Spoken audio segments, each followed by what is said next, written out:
Salam qadirli vatandaşlar, salam mehriban illeşler, salam gelin ýylar. Halmra daga hemmeňizi hoş gördük.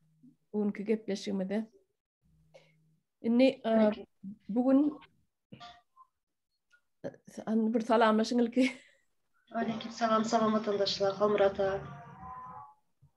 Salam Olu Çarina. Salam Halmurata. Salam vatandaşlar. Salam Tuğçe. Aleykümselam gıydılar gelirler. Hormatly vatandaşlar siziňe hemmeňize assalamu alaykum. Hoş gördük hemmeňizi. Hawa bugün näme barada söhbetdeşlik ederiz? Bugünkü ýygnanşmamyzyň sebäbi häzirki dünýäde bolup duran pajigaly wakalar barada, şu Ukraina barada. Şo ýerde biziň näme de bolsa türkmen studentlerimiz okuýar. Olar barada, olaryň ykbaly barada, nirelerde gezip ýörler häzir, nämeler bolýar olary. Şular barada gurrun etsek we soňundan soňa baka ýene göre bereriz. Näme hakda gurrun etmeli bolsa, Halmurada sizden başlaýalyň. Bor sağ bolun Olşaryn. Hakykatdan dünýädäki iň uly esasy we derwäs problema mesele ýa-da waka onu bir ay barını Ukrainanyň ýagdaýy bolup durdy. Orsiýet goşulary Ukrainanyň üstüne çoganyny bir aýdan bir gün wagt boluşuň. Şo döwürde bolup geçýän gargynçylygy harbylara aýdy we motormanlar ýany garajdan ilatynyň ölümi, ýetimi, çağalaryň ýogalalaryň sany uruşda şol wepat bolalaryň sany 120-den geçdi. Şol sanyny Ukrainada ozal bir näçe gepleşikde menem aýdyp geçdim. Ýekelikden gepleşimde ýa bilelikde ol mezliýetimize ýa çaýhanadadan çykyşlamada men alada goýan zat şol Ukrainadaky Türkmenistanyň ýaşlary, student ýaşlary bir ikinciden şol Ukraina iş gözläp iş migranty bolup çykan ýaşlarymyz ýa-da watandaşlarymyz bar. Üçüncü kategoriýa olam şol 80-nji ýylyň ahyryna, 90-njy ýylyň başynda Türkmenistanyň gaýdyp çykyp gelip Ukrainada mesken tutup öý tutunup mellege edinip çağa aktyp çoğuluğa ýeten türkmen maşgallamaz gatkan. Olan ykbaly, ine şu 3 kategoriýaň ykbaly men gaty ul alada goý. Uruş diýilende ol adamam saýgaranak, milletem saýgaranak, ol dependen bomba kimiň üstünden düşse ol näbelli. Ýöne gynansaňam biziň Türkmenistanly ýaşlarymyz, studentlerimiz şol bombalaryň astynda galdy. Ukrainada Türkmen studentleriň iň köp okuyan şäheri Harkov şäheri. Ondan soň ikinji orunny Ukrainanyň paýtagty Kiýew şäheri bolupdy. Enne şol Harkov şäherine 70-80 göterim jaýlar weýran boldy diýip aýdylýar. Bu taýda wepat bolan sivil ýa garajdan harbydal adamlaryň sany eýen bir näçe müň adama ýetipdir. Şolaryň içinde biziň türkmen ýa Türkmenistanly studentlerimiziň sany näçe, adyn kim, hiç kim bu barada dil ýarana. Näme üçin? Sebäp ol adamlar, ol ýigitlerin, o ýaşlaryň watan bilen, halk bilen, enatasy bilen ýa-da hökümet bilen hiç ýyly ara gatnaşygy ýok. Olar taşlanyn. Hakykatdan taşlanyn. Men diýip düşünýän. Başta şulary biz kritik etdik hökümeti, näme üçin siz rol oýnaňyzlar, ýaşlar şular geldi. Ayın 27-sine, 28-sine ýa şol uruş başlanandan 4 gün 5 gün soňra eden çykyşlarym bar, şonu görseňiz ne düşünersiňiz? Şo ýerde aýdyp geçdim mene studentler gabawdy Harkovda, Kiýewiň içinde opçetlerden çykardylar da hemmesini. Sebäp üstünden bomba düşdi, ýüzlerçe adam birden wepat boldy. Opçetlerin aşağında gaçyp atalgy ýok, ýani girip gorun oturaýan. Şoň üçin yerli studentlere öýleýine dargadylar. Ine biziň türkmenlerimiz ne bulara ilçhana eýelik etdi, ne de barara ýeri bar, ne de elinde pulu bar. Şeýdip köçede galylar, dogrusyny aýtsa. Ine şonda şo çykyşymdan soňra ilçhana yglan eden boldy Serdar diýip biri bar. Adamlar ýüz tutandan soňra da baryn gidin näme diýip berer. Aýyň 3-üne, martyň 3-üne gelin, ine Oatlı uğra diyaz Kiev'in vazalından. Kiev'in. Kharkov'unda bombalanyanım Kharkov. Yine şu taydan bizim yankı Kiev'den bir poyz ya bir sastav gidenem varsa şoň içine 400-500 adamdan köp sığmalar. Şolar hemmesi Türkmen studentler diýendi. Ýöne ol poýzdyňa bizinkiler alyna şu taýda nowato durur müňlerçe 10 müňlerçe adam bir bölegi minlerler. Soňam şol ne hakykat bolup çykdy. Şolar aýyň üçine hakykatdan bir otlyny Kiev'den uğra diýerler. Olam otlam gelip serketten geçenine Bukarest'te Rumaniýa paýtagtyny akydylýar şol ýaşlar. Avtobus bilen. Soňra şolary saklaýarlar men üçin. Onuň sebebi belli. Aýyň 4-üne ýa Rumaniýa baran bolsalar şol ýaşlary aýyň 10-y 11-ne çelli Rumaniýada saklaýar. Näme üçin? Barana bir samolyot ýaşlar bir sözde 200 ýaly, bir sözde 280 ýaly. Şondan köp syganak bir samolyot. Bar şol 280 ýaly.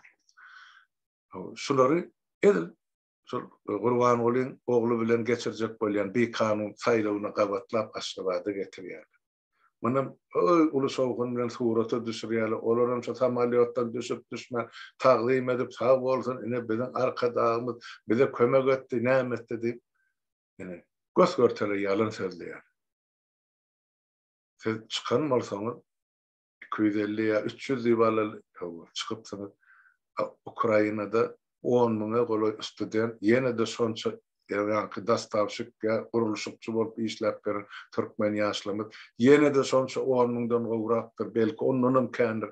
Ozal otaýda meselen tutan Türkmenistanlymyz, türkmenlerimiz bar. Bular kim halas etmeli?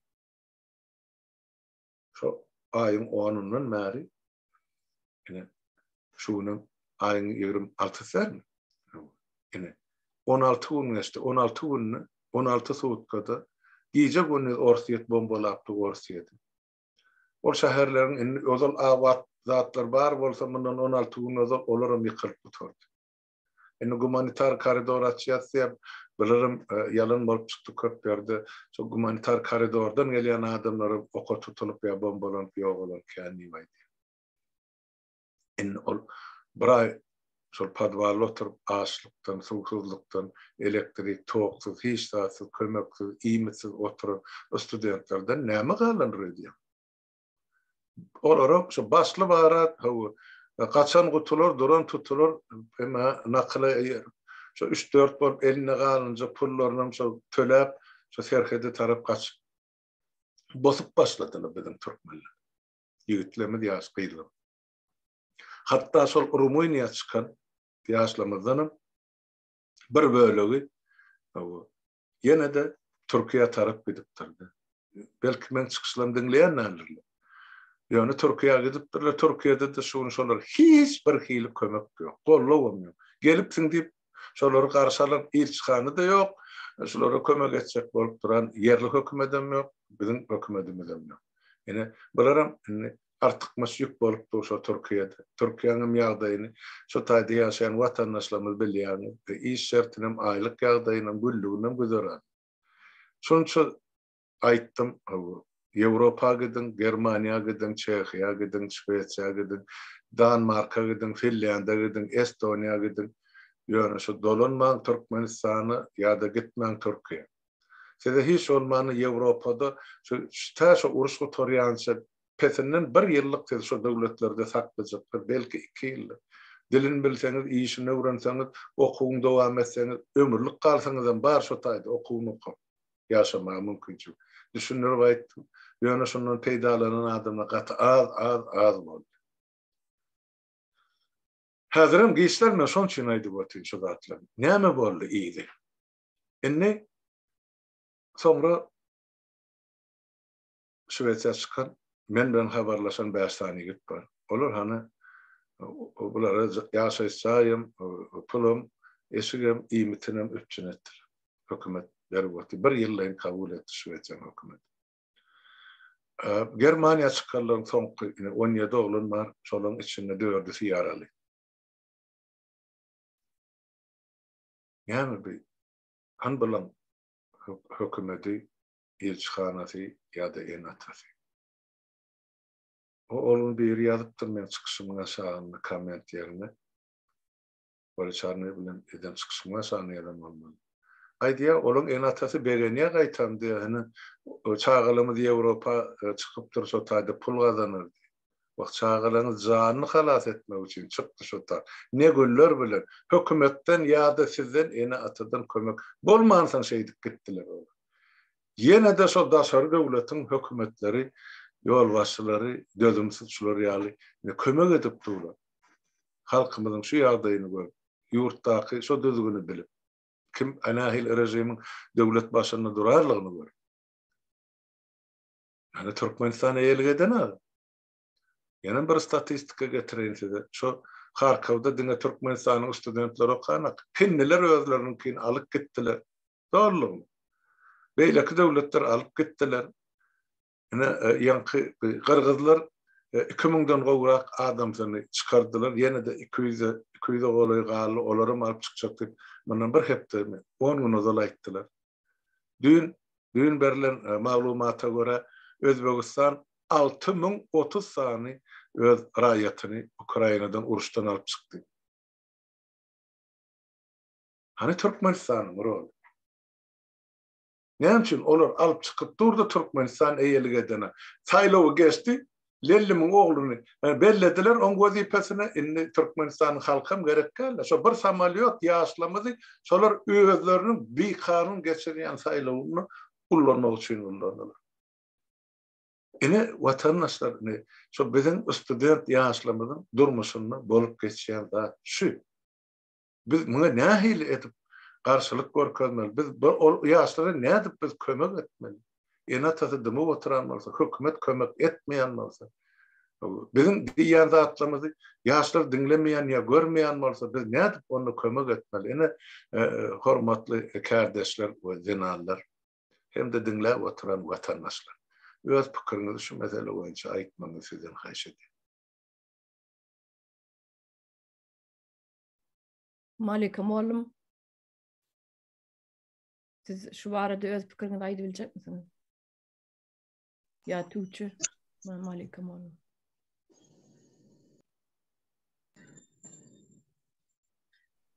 Sağ olun söz vereniz için. Men şu arada özüm ortaya fikrim aydayım. Şu oyundan halk görüp dursa da bir havar yani şu tayda her bir eni ata bilip duranlar hani çağlarının nerede okuyanını, nerede işlep görününü, şu taydan uruş sesini eştenden eýen bir endişelenirsiňe bir yüreğiň tanjar sen oturmarsyňa öýüňde. Bu en atalara ben düşünemek. Şoňa ýörüýte saýlaw üçin getirilendigini, şoň bir ýöne göz boýawçylyk etýänini şoňa düşünen oklar. O ram sen o taýyny geç düşünmedin, saýlaw üçin getirdi onu. Beýleki studentlaryň en atalary barmala. Men çagamy getirdim eri. Men çağam ne için oğudun içinde koydum. Sen devlet hükümet bolyan olsan sen dedin yol başlıyımız arkadağımız aytyanlar arkadağım deyip. Arkadağın olyan olsa ondan sonra arkadağlık etmeli kendi çağalarını getirdiğim talep etmeli. En atalar bir bedip sessiz oturuşlara var. Gelmeni öldür ne emetseniz arkadağım sana canım kurban kasap içişleri yarak bolya boy. Biz özümüzde şu tayda işte otuyoruz köp saatlarıyla ken ölen yetenlerim yaral olanlarım entegem sağ olsun derdek Türkmenimizde sahal bradaga gittik bir topor o kömekleri derman eşik ettiğine son yine bir oğlan var onu kömek edip görüne geçirmeyene Avrupa ülkelerine yöne en atalan olan sizin çağalarınız başkalara gerek gere şu hükümetin yokluğunun alamatı şu halkına iyiçilik etmeyen olsa siz nerede ölseniz şon ölün diye. Men bir oğlum seçilsin, men bir sağlık süreyim, men bir yaşayın, siz kör olun diye. Şoňa halk düşünen ok. Gayrat edin de bir ayaklarını öz çağıranız için başkalar düşünen öz haklarınızı talep edin. Arkada diyen olsanız arkanızda dağ yalak olup dursun ne ol haram oluyor. Oynamada hiçtiniz bunu.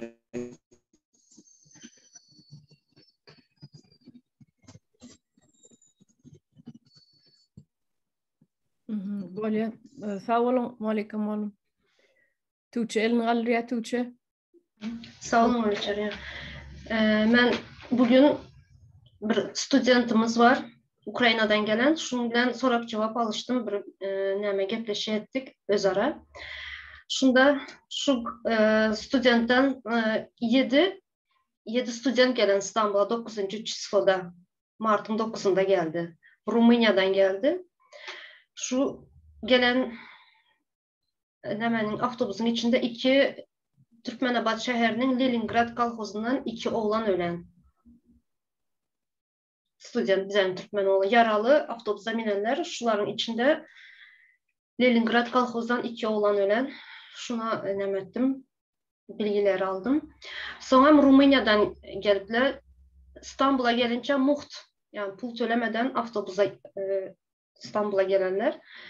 İyi biçerini hem mezatını hükümet iyi biçerini hem mezatını verenler. Yani yoğullu diyen oğlanın 2 tane avtobusun üstünde yoğulup durmayı. Avtobusun içinde yoğalan, yaralı, avtobusa minen, avtobusun içinde mi ölen 2 oğlan, student oğlanımız. Sonuçta ne dedim de Türkmenistan'ın yani hükümetinden hiç kömek yok mu? Pul kömeği bankadan geçirip hiçbir kömek yok dedi. Hiçbir neme yok. Даже en ataları geplemeye, nemeye korku oturanlar dedi. Eli bağlı dedi. Hiçbir neme kömek yok çağlarına dedi. Korkup hükümetten. Hükümetten kömek soramaya korku oturanlar. Ava. Konsolosluğa gitmedinizden dedim. Konsolosluğa gidenleri neme edip yazıp alıp avtobusa nemeye, samolyota uğradıyalar dedi. Samolyotdan Kiev'den gidiyor dedi. Kiev'den hem nemeye Rumanya'dan sonra Türkmenistan'a. Harkov nerede neme olsa toplap Kiev'e getiriyorlarmış. Kiev'den hem Rumanya'dan hem Türkmenistan'a. Bir samolyot okuvçu gelen. Yani başka yok. Yani Halmurat ağam bellep geçti şu saylalar için. Ondan sonra ses çıkan yok hükümetten. Enatalardan hem ses çıkan yok. Germanya'ya giden benim bilenimden diye 10 sene okuvçu Germanya'ya gitti dedim. Ondan başka Türkmenistan'ın kalan o nemeler, studentlar kaldı. Şu taydanım görüp oluyor da edil bir sancak samolyot iyi veride. Şunca 10.000 tane studentler için bir samolyot iyi veriyor. Şu yerden görüp oluyor da şöyle göz boyacılık ediyani, dinge saylav için ediyani. Ana halk için ne diye, ana halk studentlerin için yığınadı deydirecek bol. Halkın gözünün önünü göz boyacılık ediyorlar arası. Şurada ben Türkmenistan'daki şu ölen çağaların en atasına izlenecek. Sizlerin bu çağağınız, canınız, ciğeriniz, nüjeli sizin yani çıkıp bir geplemeye yağdayınız yok. Kalanlar ne hiç olmasa oylan ya kalan neçen bir student var yerde. Studentların en atası çıkıp ne için geplemeye, ne için yani canınız, ciğeriniz o çağalar sizin. Doğru ya şu tayda Halmurat ağa elini alır ya. Halmurat ağaydı verin sesinizi yap. Sağ olun. Yine şu studentla bağırdaydı yerde. Yine barıptır şolar Germaniya. Şolar şu tayda da çekinci botuyorlar diye de ödürün yaralarını görkürdüler. Ben şu taydan yüzlenecek bolyan şu studentleri. Siz çekinme, barın görközün doktoru sana spravka alın şu taydan. Näme şikayet yeten bolsa size, näme yara salınan bolsa teninizden, psikikanızdan alın şolary. Näme üçin häzir aýtyp bereyim. Yani Tuğçe kardeşimden aýtdy da ene 2 sany ýaşylyk ýok bolan bellidir. Şolun ady familiýasy gerek. Näme üçin? Yani şol uruşdan kim näme ezer çeken bolsa, ýok bolan bolsa, yaralanan bolsa, şu uruşga torandan soň şulun ähli çeken ejrini, eziyetini borsiyet tarapy tölemeli bol, hun hukman. Şonu şulary üpçün etmeli bol. Ýogalylyň öýüne bellener suwma şol Ukraina halkynyň garajdaryny näsesi ýogalan bolsa şolaryň her birini näse töleg bellenen bolsa şo tölegen Türkmenistanly studentlary biz alyp berer. Onu gitjek geri ýok. Şonu biz etmek bizim borcumuz. Biz öz borcumuzy ýerine ýetirer vatandaş. Yani enatalar siz öz borcunuzu yerine getirmedi. Bunu doğru köşe taşlaymak olmadı. Da hayvanım öz çağasını pişirip item taşlarına han barın şol pişirin çağacıklarını ya itim gücüklerini elinden alacak bolup görün. Ennam canınız şotaydı parçalanmaz mı? Yani ne yapacak sizin yüreğiniz parçalanmak çağalarınız şu günü düşünmüyor. Ben şuna çok bolmaýan. Tuğçe aýdy. Häzir şu Germaniýa hakynda bellep geçdiňizler, şu ýerde ilk baranlara, baran okuwçylara, studentlara ilk kömek edip $300 pul berýärmiş eline. İlk ýardam. Aha, ýewram dollarmy bilmeýän, $300 dedi karşısı, $300 dedi. Pul berýärmiş eline. Okuwçylaryň. Ama bizlerin Türkmenistan'ın hökümeti näme üçin bankda önhay näme uruş yok wagtda tamam diyelim. Ama uruş başladı. Hiç bolmasa o çağaların yiyecek, içecek hissatı yok. Hiç bolmasa şulara kalan çağalara, studentlara pul vermeli şular. Hakkı var hökümetin. Pul vermeli. Gidip başka çujoy yurtlar, başka yurtlar bizlerin studentlar, bizlerin çağalara pul kömeğe dotuplar. İlk yardam. İlk kömeğe. Ama bizlerin halkı, bizlerin hükümet ne için kömeğe etmeye öz vatandaşına? En atası ne için gidip hükümete yüz tutmaya bunları? Katı doğru diyen kardeşim. Olyam da etlersin.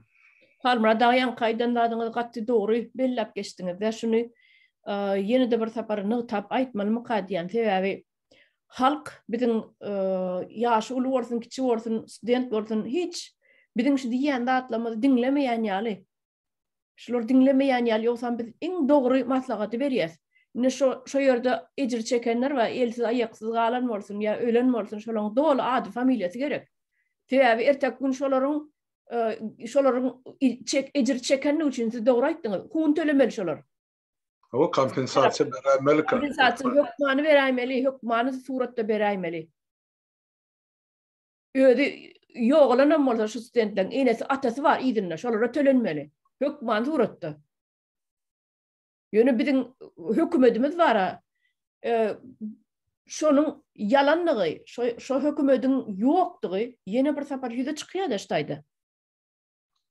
Şo bar olara el çarpy oturanlar bar. Öýdi o illüziýada gelip berenler bar, el çarpyşyp hökümet bar diýip. Ýok biz üçin hökümet. Hakykatdan hökümet ýok. Atasa bir samsykdy, inni gelip o atasynyň ýerine gelen ogly ondan ömmeter. Halkyny oňa biýdin bireli emdikli, bireli pampersli ferdaryň ýdyna ylgaşar ýörerler. Lellimin. Men aşa öz sırtyny özi ýup syrwa milyon öýdemok. Şo ferdaryň. Şonam syrp berer halk. Mine görersiňiz. Şu el çarpsam şoňa ses bersem pikir edýärler ha bu baňa bir zat çykşyndan nime geler o bir peýdaçyk geler o diýip. Ýok asla ýok onýalda. Halky garynjaça da gören oklar. Atal ogly ikisi. Men birazcık bara başlan emosional adam da bir nime berýän şu adalatsyzlygyň ýok ýerine özüm saklap bilem okda. Başlarsyňyz bir parahatly gürlejegen bolýan ýöne köplenç bolan ok. Gaty nerwim galýar şu zatlary. Bolýan zatlary. Sen onuň sany salladyň okuň aşagyna ýatarda, okuň aşagyna gezerde sallat diýen başlan. Nime studentlerimiz. Sen bir san samalat iýermersiňe. Seniň ýa şu derejede matematikaň ýokmy? 10 000 san okap beren okun aşağına gezip gören çağalara sen bir tane samolyot iyi vermersin. Aklın nirede sen? Han olon enesi atası. Sorarsın planning çağası geldi de nemçin menki gelmedi. Nemçin bir samolyot iyi verdiniz. Hava bizim ovamızdan ya bizim rayonumuzdan 150 san çağı okuyara deyip aydılar. Han olur gelmediler deyip. Üşüp eneler ataları çıkıp bilmese de eneler çıkaydın. Şu çağılan eneler bardıra. Dirdiler. Gitsinler hekimliğe gitsinler. Gitsin üşüp hekimlik var. Kapısın depsin nursun her gün barsın.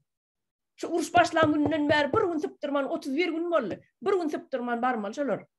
Bir ay bir gün 31 derler. Bir ay bir gün şu gün. Barmalı şolur. Kapısın depit dursun. Hanım olur geldi bizimkiler gelen ok deyip.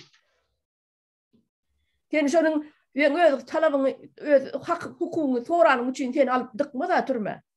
Nämesinden gorkyan sen? Sen çağın otayda ölüp yatir. Nämesinden gorkyan? Öyle çare Ben çağım ölse men çağım yaşamada men näçin yaşamalı? Benim yaşayacaklar. Benim ölecek. Bir başa bir ölüm. Doğru değil mi? Men çağım ölen soň men näçin näyle neme yaşayın men? Yaşayacaklar benim onu. İplesinler de dıksınlar beni beylesine. Hakimliğe de varın, beylesine de varın. Yukarıya mı giderim? Ministerliğe çenne giderim. Men çağım öldü mü? Benim öldürsünler. Benim eplep dıksınlar da karyalı yeri var olsa. Ne için ben demimi çıkarman oturmalı?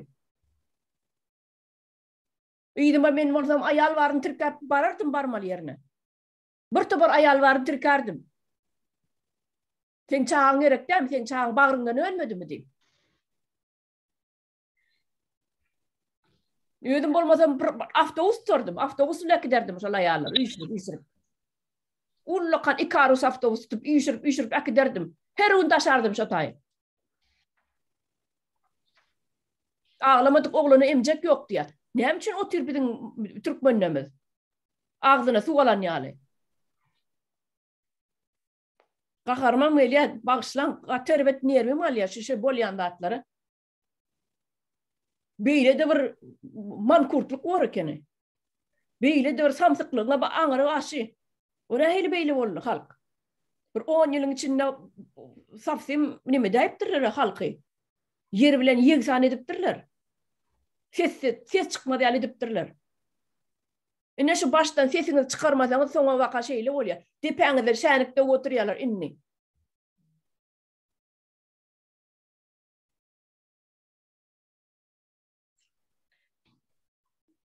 Malik. No. Öyle çare yani şurada belirtip geçtiniz de hak hukuklarda. Şunlar bizlerin Türkmenistan'ın halkı bilmeyen şu, özünün hakkı, hukuku dediğini bilmeyeler. Yine Türkmenistan'ın konstitusiyasının 3. maddesinde yazılan Türkmenistan'da cemiyetin ve devletin en kıymetli hazinası adamdır der. Bunlar özünün kıymetini bilmeyeler. Öz çağalarının hak hukuku varlığını, öz vatanında şu hakların varlığını bilmeyeler. Bilmeyenliği üçünden sorap bilmeye çekinyeler mi, korkuyalar mı? Şu senin hakkın. Git sonra ne için soramayan? Git. Topla yanına bir 5-6 ayalı enatalar. Ya o şu nimede yani halmada doğruydu da.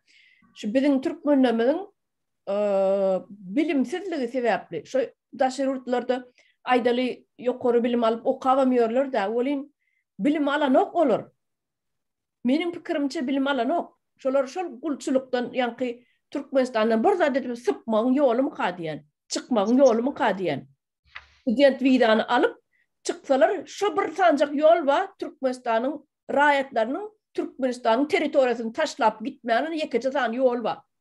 Olam Türk vize veriyorlar. Student vize değil. Şol gulçuluğun devam etmek için gidiyor. Benim fikrimce. Yanlışım olup bilir. Bağışlarsınız. Yönü şotayda gitsen okarsın. Yani pulu bilen yönü daşından işlemek, kazanmak, idindaki garip oturan nimesini eklemek mükadiyen. Belki ben yanlış bilirim. Yönü bol geçen dağıtları tıyne diyen onun şu dağıtlar şu mesele öne çıkıyor da. Enes atası aydıp dur aynı halmada Enes atası begen yemiş kaytam Taşlar orada çıkan bolsa gowy bolupdyr. Bir 200-300 dolar pul kazanır diýip diýe. Nene? Şey diýenem bardyr. Şu derde Malika molum el galyr ya. Malika molum aýdyp berin. Ha, olacan onun için hükman gramatny olmak gerek gel. Şu en atalığın oku diyen oku yok. Ene sen bağrından önün perdendin odun içinde oturka ben ne edip arkayına harcın içip çay içip euro gönderir diye oturuyor ya da iyirin gününkü gelirler oraya tenki yok sen ne edip sen yüreğin ağzından çıkmıyor. Sen üniversitede okumak gerek gelin çünkü sen doğurdun 9 ay karnında götürdün o çağını yerlen günden boğrap taklarını ne için bir arkamdan korkup sesini çıkarmaz sessiz kalacak. Perdendim o tayda öldü mü menem ölecekti. Bizim Türkmenle öyle kork bahana korkukluğum. Vay çağımdan başka sen ileri hiç sadığım yok. Sen onu çağa bölse ben yaşamayınım. Yani kaydışın yarak doğru ettin. İyi doğa dile etkiye çağımın başına gelecek. Bir benim başıma geldin deyip. Siz o görünür şu haberleri eşit oturansanız televizyonda da attı. Görüp oturansanız şun yarı uruşun goğun içine bombalar yarılı oturka men çağa bilir şu sen getirmesin ente kökümet dolayan olsam biz size oynamana ses verdik mi seni oynamana sayladık mı? Değil. O satayda bırok ver ölüyenim olsa manglayından. Bizim Türkmenlerin yaş köpüğüm katı goğu görüyorlar. Şu euro veriyormuş deyse sen çağın ne el gölgeyin yağdayda bardı şotayık. Belki ayağının ayakkabı yoktur, belki yiyecek çöreği yoktur. Şu Avrupa geçenem olsa ne el yağdayda geçti. Sen onun yaş köpük iyi vereceğini kaybetmedi, çağın can sağlığını alat et. Hükümetin yokluğu görünüp duruştaydı. Demeye studentlerin yağdayı atı ervet. Sapara hatam mörközdü. Hükümet bilencik. Malika molum sesiniz gidiyor. Malika molum. Şu okumana gelen olsun, işlemeye gelen olsun. Malika molum internetiniz gudal. İnternetiniz gudal Malika molum. Eştiyanız beni? Öyle çarpın ben devam edeyim mi? Ava, haydi. Şurada şu 3. maddanın neresinde devlet her bir rayatın önünde cevapyardır ve şahsiyetin erkin ösme üçün şartlarının dönmeyine üçün eder. Nerede bize hükümet? Nerede devlet? Şurada sorak çıkıyor. Nerede bu devlet? Bu devlet nerede hazır? Bu studentlar kaldı. Uruşun bombanın altında kaldı. Nerede bu devlet? Nerede? Devlet her bir rayatın önünde cevapyardır diye. Şu kanun diye kağıtda var Türkçe. Şu kağıtda duruyor. Bunlar özünün yazan konstitusiyasının ne için cevapkarçılık vermeyeler özünün yazan konstitusiyasına? Biz sebep soramız yok. Hükümetten. Biz talep edemiz yok. Şu ne diyse leppey diye oturuyor. Ana şunun için depemizde şenlikte uyarlar. O konstitusiyonun kağıtda duruyor. Konstitusyon yazan hükümet çıksından şu yazanına cevap versin. Devlet her bir rayatın önünde cevapkardır. Çıksın cevap versin şuna. Bizlerin çağalar nerede? Pasolstvodaki neme diyemşine konsullakta oturan sekreter diyen. Men ne mi deyin gelmesinler okuma, meni uğratdım okuma diyemşin. Şu Polşa'da oturan sekreter var. O pasolum del konsulum del şon işgär içinin işgär. Bardı kaçıp gidipdirler. Bu berip girerler. Boş dur diye, konsulda boş dur diye içinde bir tane adam var. Olam diye dol bariye kapısını açan okmuş da telefonuna cevap veren ok diye. Ahır bir gün cevap veripdir da onun. Men size gittiydim, okuduydım, men getirdim mi size diyemşine. Nime studentler yüzün alıp görüyemşin. Yine. Nerede cevapkar? Yine aylıgalı oturan yine konsulun işgär ana şol. Sen näme otayda sen? Näme işleýän otayda sen? Boş kabineti saklap hiç gelene kömek etmejek bolsaň, jaňlara jogap bermejek bolsaň näme iş edýän sen otayda? Öğretmenine ulan pul bilen girendir. Öz işini bilmeyen, kanunu bilmeyen adam o. Pul bilen giren adam o. Kanunu bilen bolsa bunyalı işler etmez, cevapkerçilikli, bir azıcık cevapkerçilikli bolmalı halkına. Ne şoň üçin şu gelin gyzlar var. Eneler var şolaň hemmesini de Taýdan aýdalyn. Bu konstitusiýany hem boýdan maşap printawat edip alsınlar. Yani piçat edip alsınlar, respiçat edip. Boýdan maşada okasınlar. Şo ýerde görürsüňiz adam sizin hak hukuklaryňyzyň ne derejede bozulup gelýäni şuna çenni. Başka harfle yazılan. Devlet her bir raýatyň önünde jogapkärdir. Başka hiçbir zat gerekler berdi. Gerekler. Şu 2-3 setr yeter berdi. Başka hiç zat gerekler. Devlet her bir raýatyň önünde jogapkärdir. Boldy. Doğru. Şu ýerde halmada el galyr ya. Sağ olun söz vereniz için beýlek gürlän ýollaşlar elinizi yatıran sebäp bir topar el bolup durdy. Enes taýda maňa olgun şu eden çıkışymyzyň aşagyny bilmedim. Olçarny kimiz etdikmi ýa beýlek adamlar bilen ýaşaýan biri ýazypdyr ýyllaşymyň. Harmradaga diýe bir konstitusiýany öwreniniň peýdasy näme diýe de olur öňde soňda konstitusiýa boýunça ýaşanak dedi hökümet. Bu elbette yaşamaz olur. Sen konstitusiýany öwren we şo jümläni talap et. Ana Tuğçe kardeşimiz talap edip otyra 3-nji maddada ýazylanda. Artykmysda sen şonu ýerine ýetir. Sen şonu aýdyp otyrsyň. Şu okasan bilsen şonu talap etsen ýerine ýetirmek olan borçy. Ýöne ol haram hör hökümeti ene ýazylanyşy kabul edeniňiz şu ýöne şonu ýerine ýetiriň. Ýerine ýetiriň diýsen ine bol otadysy şon üçin türmäge başyk bolup duran adam ýok. Şonu bilýärliňiz üçin bir ýerde bolmasa beýlek ýerde şo gorkup silap boyun bolup etmeli bor şonu. Bütün halk bolup talap edilse olan gitjek ýeri ýok. Halk öýşen ýerine de olary wezipesinden çetleşdirmäge kanuny ýollar açylýar. Onuň üçin bilmän o bileniň peýdasy ýok diýe. Ýok. Elbetde okap on gara taşlasan peýdasy bolmaz. Ýöne okan zadyny, okan maddany bozulan ýagdaýyny hökümetden ya döwlet işlerinden ýolbaşydan talap etsen, ine şonu konstitusiýa işläp başlar. Ola ýazylypdyr, olamsa okan zat ýerine ýetirmeliň zat ýok. Şonu siz talap etseňiz ýerine ýetirin. Ýatladyp dursaňyz ýerine ýetirin. Ýatlatmasaňyz kim ýerine ýetirjek? Hala türmeliň ýagdaýyny gurbanaga ýollaşlar bilen eýraly dogurlymyz açyp berenden soň ana türmäň ýagdaýy düzelýär, iýmet ýagdaýy, beýlek ýagdaýlar. Diýmeseňiz kim düzeltjek? 30 ýyllap hiç edilmedi şu taýda. Konstitusiýada şular ýaly watandaşlar. Dogry düşünün. Dogry aýdýar. Tuğçe kardeşimizden oğlunu sarıvadı. Onu söyledi, raspечатка edip alýaňyz ne? Bir tapar näme? Konstitusiýa neşloň hemmesi. Raspечатка edip alýaňyz sumkaňyzda götürüberiň kandidat däl. Ulla kandidat däl, agyrdat däl. Sumkaňyzda götürüň. Eliňizde degen maty, işden gelýäňiz, poýzda barýaňyz, tapawdy ýok, metroda barýaňyz, 1 saat wagtyňyzda okan oturuň. Kyndat ýok, ödem türkmen diline. O türkmen diline düşünmeseňiz ors diline ba.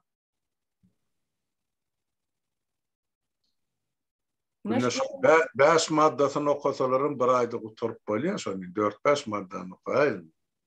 Ýok, olahan kandidat ýok berdi. Şoda, şon üçin aýdýan, onu şu mesele boýunça başga aýtjak zatlaryňyz bolmasa, ýene bir mesele bar. Şoňa geçelim ýa diýjek zatlaryňyz barmy?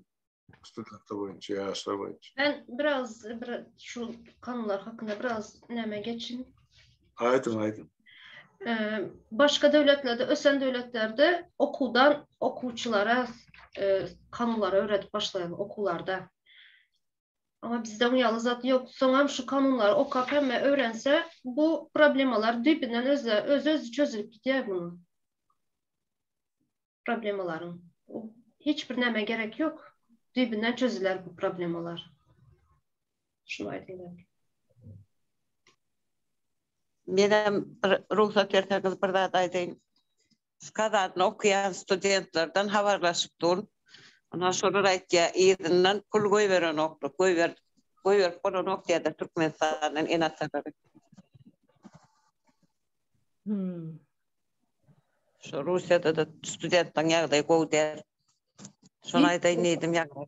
Malikam oğlum hiç yerde de gowy däl. Sebäbi Türkmenistan içindäki pul goýberlen banklar, ýa-ni o pul goýberlen nemeler bar, konvertasiýa. Hiç sat işlenok.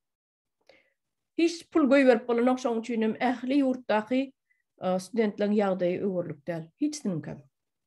Öňler bir uruş ýok wagty işlep gününi görýärdi çağlar, studentler. Häzir uruşda işem ýok indi. Ne Russiýada, ne de Ukrainada. Çağlar aç orada. Russiýadaky studentleriň ýagdaýy has beterleşer sebäbi häzir işläp birenem bolsa işlerini ýitirerler sebäbi görýärse hemme edaralar ýapylýar. Daşurut edaralar we McDonald's diýä başga restoranlar bolsa ýa bir tekniki Japonski, Koreyski teknikan satýan magazynlarda da telefon satýan magazynlara hemme işini ýapýar. Olar yapılsa, idaralar yapılsa studentlere de kıyın olacak. İş yok, iş olmaz. Yine. Öz yurdun düzgün olmasa, öz yurdun normal devlet olmasa, başka devletten bir zat gözlep görmeliler, kovdurmuş. O devletlerim sekiden öğürlük değil onu. Öz devletimiz düzeltmeli. Hem Türkmenistan'ın halkı fergezan bolup bermediýän öz döwletimiz düzeltmeli. Hem Türkmenistan'a gidene çağırıp.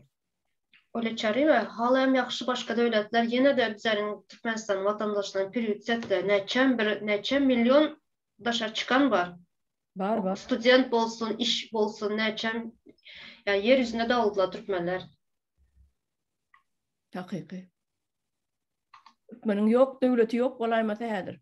Koreýa çenni bar, Türkmenler. Xitoy çenni, Koreýa çenni bar, Afrika çenni bar. Hayran galarman, Afrika çenni bar da Türkmenler.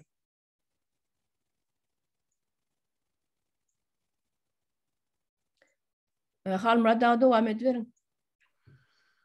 Yani doğru bellap geçtim de öyle sen Orsiýetdaky ýagdaýlarym bu üniversitede agyrlaşýar. Şoň gapdaryny Belarusam şoň ýaly.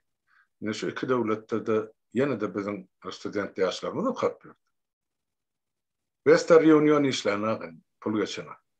Şu enatalar Türkmenistanyň uğradaýyn ýa-da pul geçene. Bolluq oturdy, ýollar ýapyldy. Doğru bellap geçtiňiz. Hemme edara kärhanalar ýüzlerçesi devlet firma, daşary firmalar yapdylar. Orsiýet bilen arasyn kesdiler. Indi ol öz içindäki halky näde eklejegini bilenek, bir aýdan soňra bilim gatul problem boldy. Onuň bizim studentlerimiz näme etmeli? Näde ýaşamaly? Türkmenistan kabul etjek. Ýok. Ana Ukrainadaky kabul etdim. Biz ştaýda ýalňyş 10 000 sany studentin görülmedi diýen. O taýda ýenem şolaň üstüne 10 000 sany zähmet migranty bar. Çağalaryny eklemek üçin ine Ukraina çykan, Belarusiýa çykan, Orsiýada çykan, Türkiýedäkine degende bilýär biz näme bardy. Ýöne olar näme etmeli?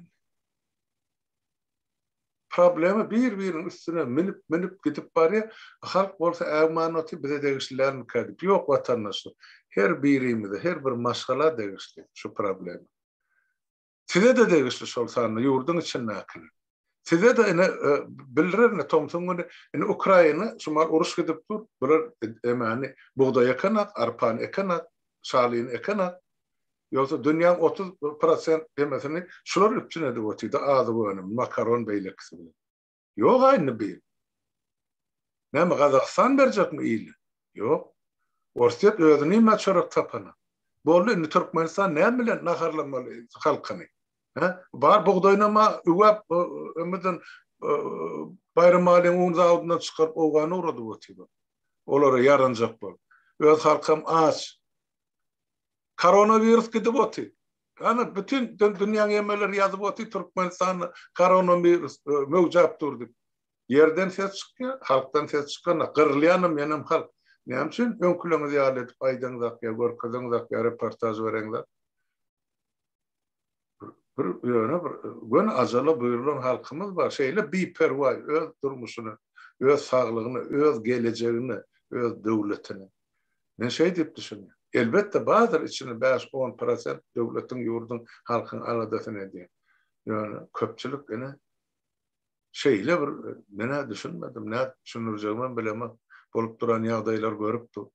Şol urusdan çykan çağalar titrep bizim gözümüze seredip bilenler. Men aýtman öten bir toparda duşan adamlar bar. Ya soralar arslan adamlar var. Dile getirer ýalylar. Olun ýagdaýy. Ýöne näme üçin en atalary ýene de beğenýärler. Ay olar otowlete çykyp eline diýär 300-400 euro beripdir. Pul gazanýar. Onu pul gazanma o döwlet şulara iýmek içmek üçin berýär onu. Size uğratmak üçin ne? Ne sor? Başka içeceklerden olması yenen bir mesele var, onu da dörp geçaysak. Aýdyr. Almurada, yine Oh. bir zat bellep geçin. Aýdyr. Şu häzberde Türkiýeden ýaman kyn bolup oturan şu gelen studentlaryň dokument problemasy var berde hazır. Öňlere oturma izni almak için hiçbir näme ýokdy. Ev sahibi zaten bir problemasy ýokdy. Hazır şu dokument almak için, oturma izni almak için propiska durmalı. Propiskanyň hem soň şu öýüň eýesi gerek. Hazır şunu ýaly zakon çykan. Bugün gepleşdim şu oturma izni hakkında, şu gelen studentler hakkında. Pulýam gymmat. Şu gelen studentimiz hem hazır şu 7 çağa geldi dedim ya şunu biri de temizliğe gidip okulundan dondurdu. Temizliğe gidip yürüyen şu kız. İş yok. Türkiye'de mazır ansatdan.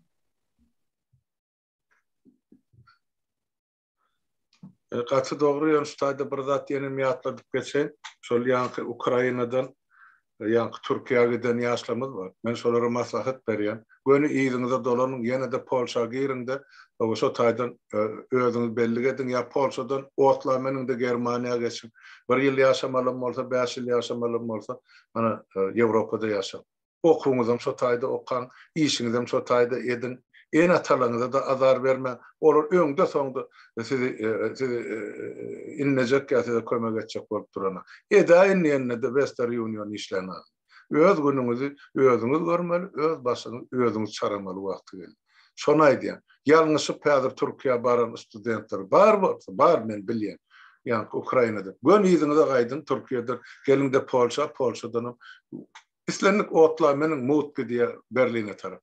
Barın ana Berlin'in merkez demir yol wagtlaryny sizi gucak açyp garşylaýar. Bollugy tordy. Şo taýda da hasap alynýan soň uradar haýsy şäherde ýaşamaly boldy. Şonu aýdyn. Ana oly sarnyň galypdy. Gaýdyn. Näme diýä Malikam oğlum men gitmesem bolanok diýä. Hoşlaşak bolýar. Ha bolýar çyksyn.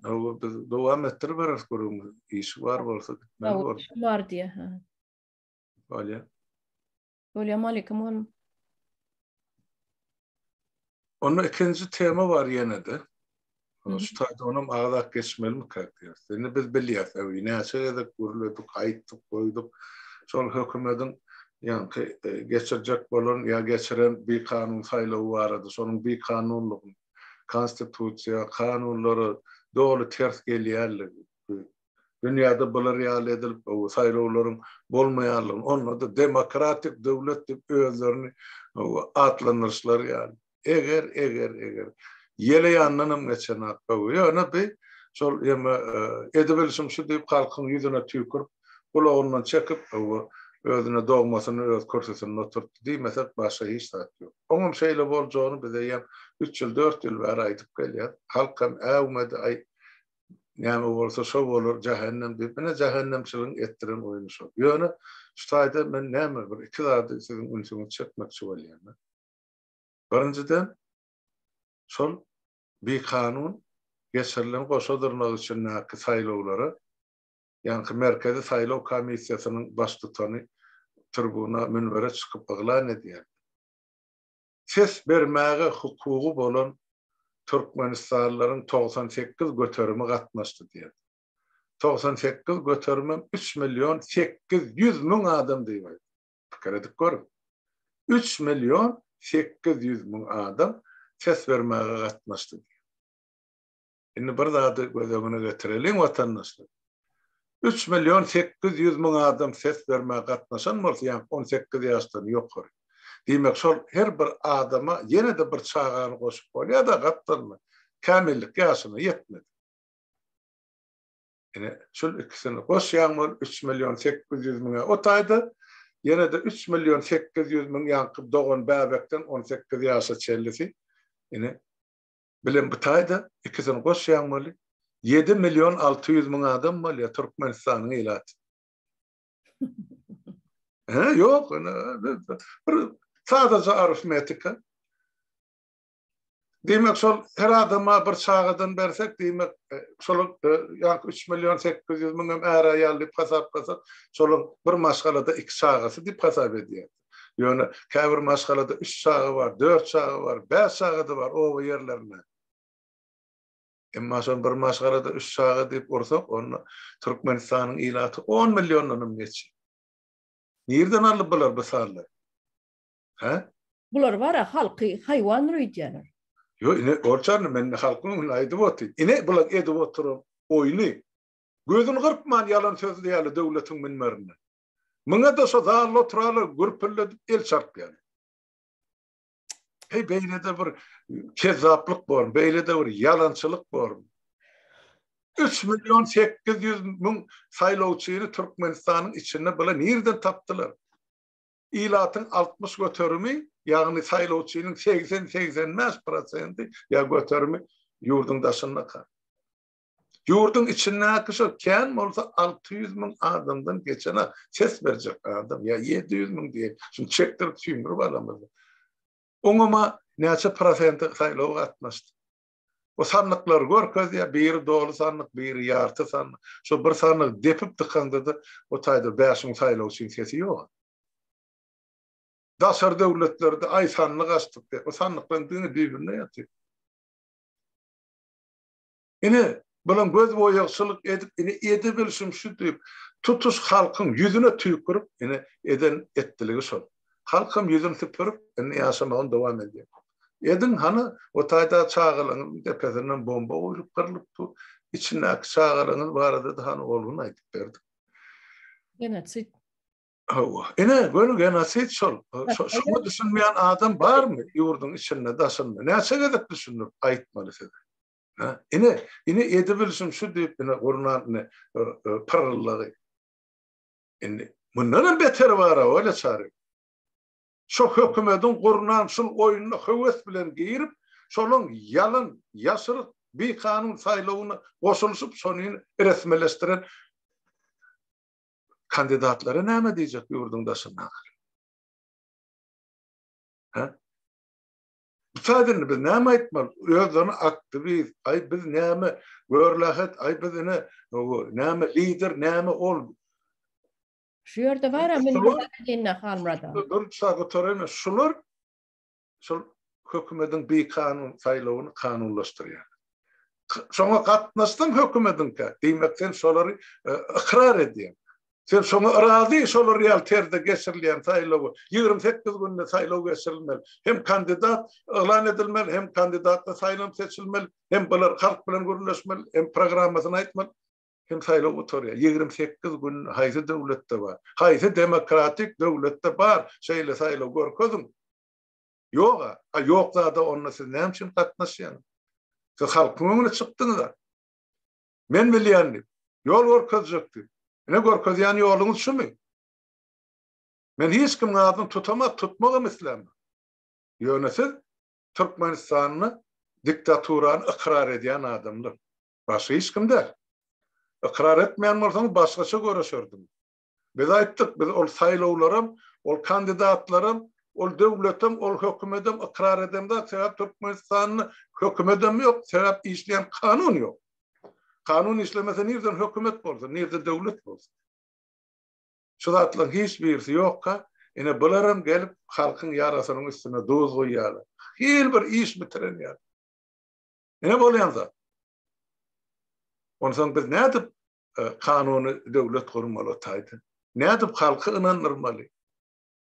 Bir kanun zady özümiz goşulsak, onuň biz halkyna kanuny ýola salmalydyk. Ene bolyan zatlar şu men sonayda enniydim. Enni Türkmenistan'ın şu malkıgın şolun hata boyunca çağı çoğu qarrı ortuyun alanda. Men pikir ediyen eger bir maşgalada orta hasaptan 2 çağı bolsa onunla biz 7 milyon 600 bin adam yok. Her maşgalada 3 çağı dip hasap etsek onunla biz 10 milyonunum geçen millet boldu. Faktiş 4 milyonu etem dağı bin. Qarrı ortası çağısı bilen kırıp kutorda bu halk. Çünkü 10. yılın sayılığın bular ıglan eden ağzı neçel. Son neticede sayılığ diyen bağışla ila tanıvın. Edilmez. Edilmez. Tebebi Türkmenistan'ın içinde o sıfırı alıp orta çıkaraymak onu edilmezler. Tebebi ilat yok o tayda onca. 3 milyona yeten o taydak ilat. Yok sayılığ çıtan 3 milyon 800 milyon ümmün diye oturuyor. Yok 18'in yok orta. Çağaları niye ayıracaktın? Çağaları ne? Çolorun boştu mu kanunu? Yok. Yurdun içindeki dasındaki işim çorak adam badır çağalı öyle yadan olmağı mümkün. Yani bir geçen bir yılın 2 yılın devamını Kavit'ten neçe 100 bin adam yok oldu. O vardaydan aklara. Şu malum mevcuruktu. Biri urluyam şu vardı yok. Bir görsen ağızlar maskalı, bir görsen ne zalınız 2000 adam, birinin adamında maska yok. Kavit'ten mevcuruktu. Kevr halkımızda neşi vatandaşlarımızda yan kaydan dağıtlanıdı. Has Türkmençe periyod edip şuları tercüme edip bir zat aydıp veresim öyleydi. Şu kandidat özünü kandidatlığı hödürlenir var. Yani aktivist deyip verenler var. O kanalını bir 5 bin adama yığınabilmediler. 5 bin adama yığınabilmediler de olar ne edip 10 bin adam yığınacakmışlar. Şoları kollayan adamı sanama 10 bin olmalı kandidatlığı hödürleme için. Her vilayetten ne misal için. Yani bir vilayetten bir yer çıktı.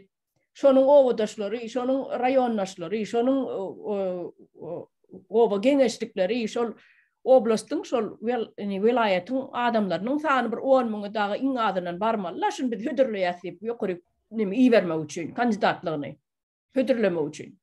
Şeyler mi? Aydan şutaydı, ol çarın. Türkmenistan'ın kanunu boyunca prezidentliğe talış ediyen dalışgar sayıluvçu adamların yaş 18'den geçerlerin 10 numusunu razılığını almalı. Olum pasportunu, dokumentalini kol çeker. 10 bin adam yine biz şunu kandidatlığı hödürlüyor. Ya münasip deyip hesap ediyor. Şonun son şu 10 bin adamı kol çekilen, onun 10 bin edilen akta 11-12 bin edilen ya da son bırakavat ediyor da komisya. İçine ölen yeteni var ya, ikide kaytalan yanı var. Ondan sonra şu 10 bin adam varsa şonun son Merkez Saylov Komisyası şu adamı registrasyon alıyor hesabı. Ene. Böyle şu kandidat korkazarlığın hiçbirisi böyle şu Türkmenistan'ın rayatan değil mi? Yani o da yasak kaydan adamın ya yaşayacak olan adam Türkmen bolon için hakkı var diyelim. Şu toprağı göbek kan dökülüp hakkı var. Ne oğlum kimden kayıtı birinin kemiyeri var kurban bulunur. Faktiş kalan hakkı var. Yani oğlum tutarı vardı. Hani sen 10 bin adamdan gol aldın mı diye. Şu bolon mu olsa? Şu 10 bin adamın golü bilen yine Yevrosoyuz'a yüzleniyor. Birleşen Milletler uğramasın. Ne bize gol yığınadık yine faktiş pasportunu dağınılar şuladır. Bize ne için yurda salanak ya registrasyon edenat diyen mi olsa? Onun kanunu vardı. Şu kanunlar bilmem sayılı katnaşan adamları ne mi diyeyim onu? Ya bilip bilmediği salıp katnaşanları ne mi diyeyim? Hükümetin tutarı var. Bolur 10 bin adam yığınanak. Grazdarlığı değerliysin. Biz onu subut eder. O devlette hiç kim elinden grazdarlığını almağı hakkı hukuku yok. Adam mecbur edilip elinden grazdarlığı alınmıyor. Şey mi? Özü yüzüyorlar mı? Ya bize iki grazdarlık hukuku zorluğun var. Şol döwürde tapawdy ýoksa Türkmen Orsiýadan kinal beýlekin kan näme çünki Orsiýadan kolýada galan bolana näme oň ýüzünde keramet barmy Orsun pasportynyň ýüzünde. Indi bundan beýlege asla gerek gal Orsun pasport Türkmenistan. Şo iki grazdarlyk diýerler ýa döşün urýarlar boş hemmes. Kanun maňşy boş. Ene şeýle. Onun üçin siz dogry aýdýaňyz. Ol çaryn suwa girmeken bir bilmeli yabın şunluğunu. Onu bilmem o lellim o prezident bolsa bolýarmyş ya o dogmasy biz näme üçin bolmaly däl. Yani Türkmen düşüncesi bilen urdum şarlyk etdi onu bütün dünya öňüne gülkü galar başy iştat ýok atay. Taýda öýkeleri o gaharlanary hiç tat ýok. Ana bolan zat şol inema ikinci taplarını geçirýärdi. Ay bir bolup ýören zatlaram bar, ýurdun içindäkiler bir klown bolup ýörşleri. Ýurdun daşyndakiler olardan kim galanoklar. Ana şu aktivist diýerler ol bir 5 ming adama ýygna bilen ok olar kanalyny abunaçy bolup abunaçylaryň 5 ming bolaýany da hemme sen tarapdaryň däle. Olar ýöne sen näme diýäni dinlemek üçin ýazylýarlar. Sen kanalyňa, sen gollap ýazylanoklara. Onu da düşünmeli. Ýöne şu taýdaky bolup geçen Türkmenistan içindäki bolup geçen bir näme bir kanunçylyklary kanunlaşdyrýan ýaly şolarak ogurlugy näme ýanky näme diýilýär o gollaw berýän ýalylar bolýan zatlar edýän zatlar. Ýok, şol ýanky Gurban Gullyn geçiren bir kanun saýlawyny şola resmileşdirýär. Kanunlaşdyrýar, ikrar edýärler. Şo saýlawy gatnaşdyň sen ikrar edýäň da şo saýlawy. Bar bilten atma sen şonu ikrar edýär. Näme bolýar-da men şu Türkmen watandaşlarymyza düşündirýän. Bir ogurlap barýar haly düýrlerini uzyň haly düýrlerini ogurlap barýar. Ýegşillap ýanky ýegşerip aşagyna göterilmän zordan egirip barýan bularyň bärden ogurlap barýan halyny ogurlukdygyny bilip göterişýärler de aşagyna baryp. Göterişýärler, kömekleşýärler, göterip akitmäne. Kaptanına gidin, halkı çağırıyor, gelin size kömekleşin deyip. Oluyor da, şu devlete oğurluğu edip oturuyor, ayağallığını, kriptokratiya bolup yören dağıtlar, hemmemeden biliyaz, edilip yören dağıtlar, bir kanun, atası gidiyor, oğlunu koyuyor, İslam dağıtını edip oturuyor, atalı oğlu ikisi, yöne şu yerde halkam, yankı, bu daşınaklar var, bu aktivistler ama, şolun niligitimli dağıtını kollap oturuyorlar. Men şoňa hayran galdım. Ýan kaýdyşmýarlar. O ýeňşerlip haly urlap barýan bolsa biri on gapdalma kömekleşýärler de. Şo halyny götürşmäne. Ine? Şo haly urluk däl ýaly edip kömekleşýärler. Ýok, on soňum şo halkyň kanuny, konstitusiýany bilmezliginden gelip çykýardy. O sen 10 000 adam resmi adayda seni gollaman, sen gollu hatym ýok, sen näde özüň kandidat diýip oglan edip bilýär. Näme? Ne şol golkoç ýaşyny ýörüýti, etdirmek üçin oýnalan oýun. Ýa-da bilmedim. Näme var, bular oýnaýarlar. Türkmenistan içinden biri bular bilen dostran bolup, nemesran bolup oýnaýarlar. Oýnaýarlar da sizem ana gidip dura saýlaw dawaýçy sizem bolun sizem kandidatlaryny hödürläň edip. Şonu ýaly edip oýnaýarlar bulary. Bularym oýnatdy. Ana size diýipdirler, şu kime diýipdirler? Kiminen birini. Han sizden gidýän ýokmy? Kandidat bolýan ýokmy? Han bolun hödürläň kandidaturaňyzy diýermişsinler. Tapdylar. Maňa da bir näçe yerden jaň edip diýdiler, ýok. O tapdylar oýnajak adamlar men. Eger şonu edilmeli ýaly 24-nji ýylda wezipesini tawsirýanmaz. Ýa-da şol näme keselligi boýunça ýa näme sebäbi boýunça wezipesini çetleşdirilýän düşündirip aýdylmaz. 3 ay öňünden yglan edilen bolsa, onuň meclisiň başlygy yglan edilmez. Şol sany ýurdun daşyny kim gatnaşjak bolsa, o kandidatlaryň ýurdun içine salyp şo saýlawlar geçirilmez. Onu ýykylan görüşden doýmaz diýilse, onu adalatly görüşden ýykylan onu boyun alsa bordy. Kim ýeňilse de ýa ýeňse de. Ýöne öňünden netijesi belli saýlawy gatnaşyp utandatlary näme? Ya bitiren işleri näme? Halky serpikdirdiler, başga hiç zat ýok. Bolmajak zady ymtylmak näme gerek? Başladı diýende bir çykyş edemde aýdypdymy? Ýurdun daşyndakylara mene aktivistlerim özüniň kandidaturasyny hödürleýärler ýöne ol don öýýän biçilen don diýip aýtdym. Don biçiligi dur. Oglunyň boljagy görünüp dur.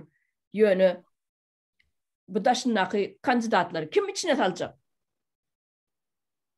Men şonu aýtdym, eýem ogly boljak boldy, Taylandy şo haçan fevral aýyna aýdypdym men.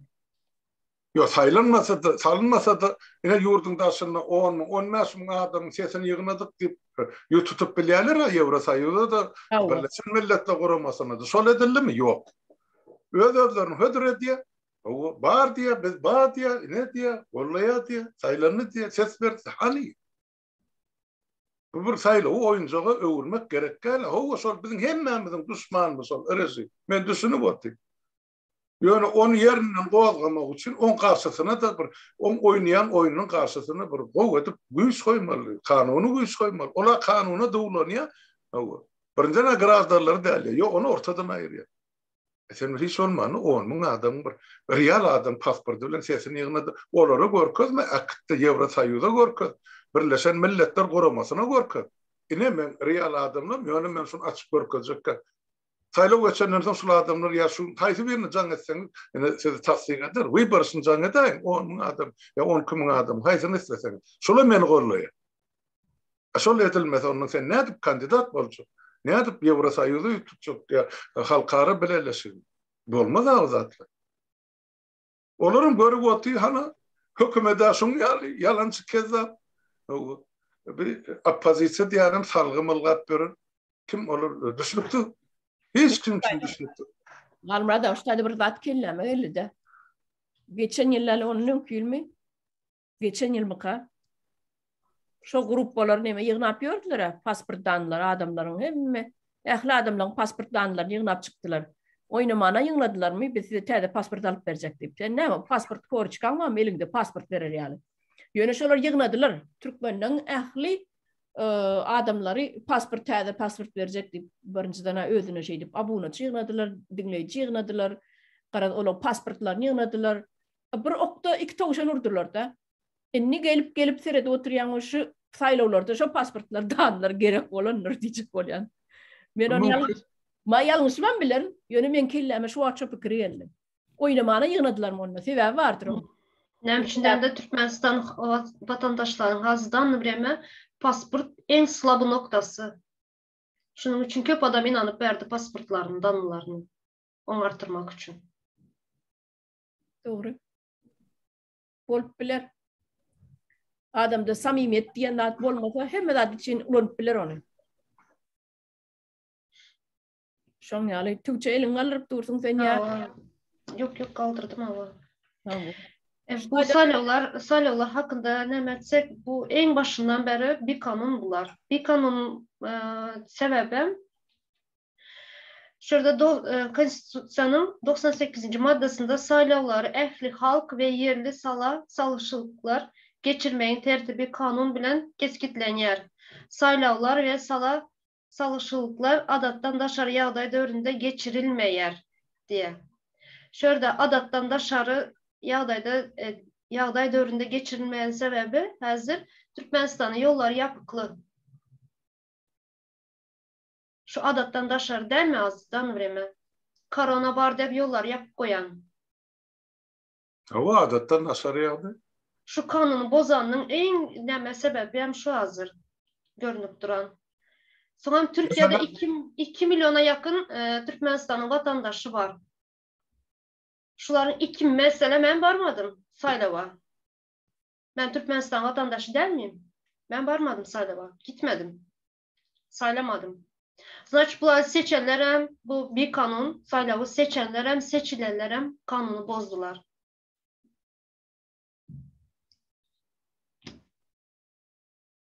Barmış hakkında bir nämeniz Halmurata fikiriniz aýtjak. Yok, men ýa-ni aýtdym, aýtjak zatlaryna ne şol saýlaw diýilen zadyň aslynda bir manysyny diskreditasiýa etdiler, ýere sokdular. Saýlaw sözüne inanýan halkam ýok. Aýdýar biz barsagam, barmasagam gerek adamlaryny saýlarlar diýdi. Halk öz hak hukukundan peýdalanasy gelenler. Şun 30 ýyllar şunu şey etdiler. Biz barymyz barman bilen hiç zat üýtgän akda. Sen bir baryp görmük başdan üýtgän akmy soňra. Ene şu sapar barma diýdik. Ene şu barmadyk adamlar bilýär. Ne sen maýdy bu tiňde kardeş. Tawşa. Men baramak den, sen şoňa rahat barmagyňa, şo kezzaplyga gatnaşmagyňa sen şat içinden begenýär. Men ýoksa jenaýatyň içinde. Şuň erti büýürgün öljek halky sen şärikler, şonuň öljek adamlaryny da sen şärikler. Sen ses beriň ak, ýa gatnaşaň ak şular. Aslynda şular saýlawnyň özlerine ikrar eden. Bollugy tordy. Hem içinde de bir kanun saylaw. Ben konstitusiýany okadım, berde yazılan bir kanun saylaw. Nem için yollar yapık. Adattan daşarı ýagdaýda döwründe geçirilmeýe saylaw. Indi şol nämetmelliň soragy her sapar berýärler, her sapar düşünür waýdýat, ýenem berýärler, ýa düşünün ak, ýa düşünesi gelme. Aýtdy watandaşlar. Bile özüňize ynanyň. Özüňize ynanyň şunu diýýär, ýene bir ýoldaş tapynda iki bolup şu zatlary gürleşip başlar. Şola bilen ýene de daş töwereňize ýygnanarsyň, 10 adam bolsaň, hem şu gürleýän problemaňyzy çözgüden taparsyň. Ine biz oturşdaýdy, 3-4 adam bar. Gürleşýär problemalar ortalýar, maslahatlaşýar, çekeleşýär. Soň şu barada bir netije gelýär. Şon adamlar edip biler, artyk maslahat däl. Şonu etmäge hem gorkýarlar, hem ýaltanýarlar. Başga bir etsin. Olar edip bersin, biz barys. Olar düzeltse ýurdu biz barys, atak oturuvereldi. Barmançyk geçersiňiz, şo ýurda özüňiz gatnaşmasaňyz. Kim düzeltsin onu? Siz düzeltmeseňiz, watandaşlar. Kim etsin? Şuda da düşünme, her bir neslin boyuna düşen jogapkarçylyk bar. Watan öňünde, halk öňünde. Geçen peder enatalamyzyň öňünde. Halmara şuňal bir soraklar gele. Siz bir neçe adam bilen nähil teze Türkmenistan guracaksınız? Grup bilýäňizmi? Şuňal soraklar gele. Soň benim cevapım, vatan sadece bize mi gerek? Çağımızı göresimiz geldi diye, yurtuma gidesim geldi diye, ne için koşulmayan diye. Vatan sadece benimki mi? Halmurat Ağa'nınki mi? Öyle Çarı'nınki mi? Senin vatanın. Sen ne için koşulmayan? Sen ne için elini taşın altına koymayan? Çağan göresin gelse. Yani çağalarım hoop aslında da otaydı. Balayıp yüpek gayına çağalarım. Korkuyan diyorlar. Benim çağam yok mu?